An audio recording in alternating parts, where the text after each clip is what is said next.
হবে গোপালগঞ্জের একটা ইউনিয়নে সেই পরিমাণ বরাদ্দ হতো। ঠিক একইভাবে তারেক রহমান প্রতিশ্রুতি দিলেন, এখনো ডকুমেন্টেড, তিনি বলে দিলেন যে জেলা ভিত্তিক কোনো বরাদ্দ হবে না, দেশের কথা চিন্তা করতে হবে, সবার কথা চিন্তা করে বরাদ্দ হবে। কিন্তু আমরা শাহে আলমের কথা দেখি, আজকে তিনি কামার কুমার জেলে চাষা মেহনতি মানুষের শ্রমের টাকা দিয়া নিজের সন্তানের নামে, পুত্রের নামে, কন্যার নামে ইউনিয়ন করছে, বন্দর করছে, ব্যবসা প্রতিষ্ঠান দাঁড় করাচ্ছে, সরকারি প্রতিষ্ঠান দখল করছে। যখন তার এই লাগামহীন দুর্নীতির কথা অগ্রযাত্রা প্রতিদিন এরকম একটা সংবাদ মাধ্যম প্রকাশ করলো, আমরা দেখতে পেলাম সেই সংবাদ মাধ্যমের দুইজন, মেহেদী হাসান এবং আশরাফ আলী ফারুকীর বিরুদ্ধে মামলা হয়েছে।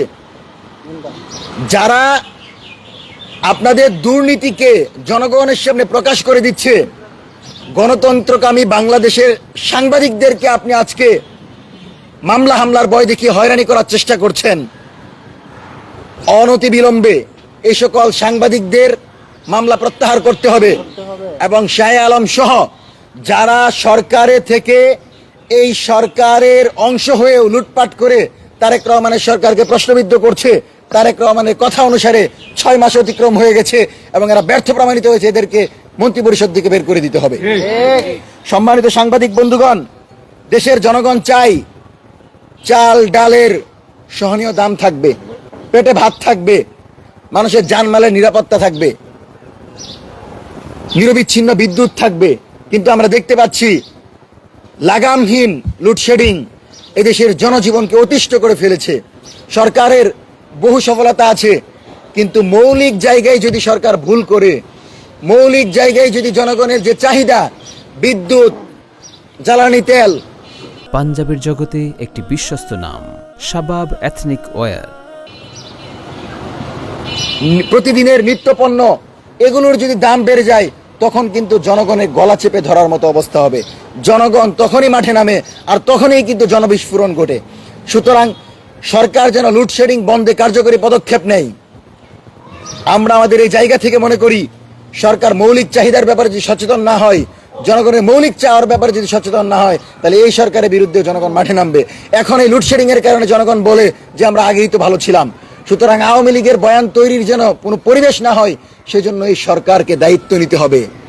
সম্মানিত সাংবাদিক বন্ধুগণ, অবাক করা বিষয়, আমরা দেখতে পেলাম যে ঈদের পূর্বে পে স্কেল নিয়ে কথা হলো, বিভিন্ন ক্যাটাগরিতে শিক্ষা মন্ত্রণালয় শিক্ষকদেরকে বেতন বৃদ্ধি করলেন, কিন্তু মাদ্রাসা শিক্ষার গুণগত মান যেমন নেই, ঠিক মাদ্রাসা শিক্ষকদেরকেও অবহেলা করছে সরকার। এভাবে একটা গোষ্ঠীকে অবহেলা করে আমার মনে হয় ভারসাম্যপূর্ণ রাষ্ট্র প্রতিষ্ঠা সম্ভব না।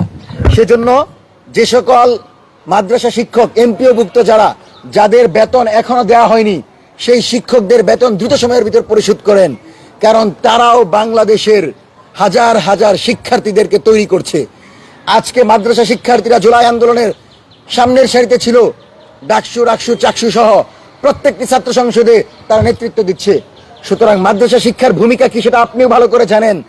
সুতরাং শিক্ষামন্ত্রী যেন দ্রুত সময়ের ভিতর এ সকল অবহেলিত শিক্ষকদের ব্যাপারে পদক্ষেপ নেয় এবং তাদের বেতন পরিশোধ করে দেয়, আমরা সেই দাবি জানাচ্ছি। পাশাপাশি মাদ্রাসা শিক্ষায় দীর্ঘদিন ধরে ইবতেদায়ী শিক্ষকরা আন্দোলন করে যাচ্ছে।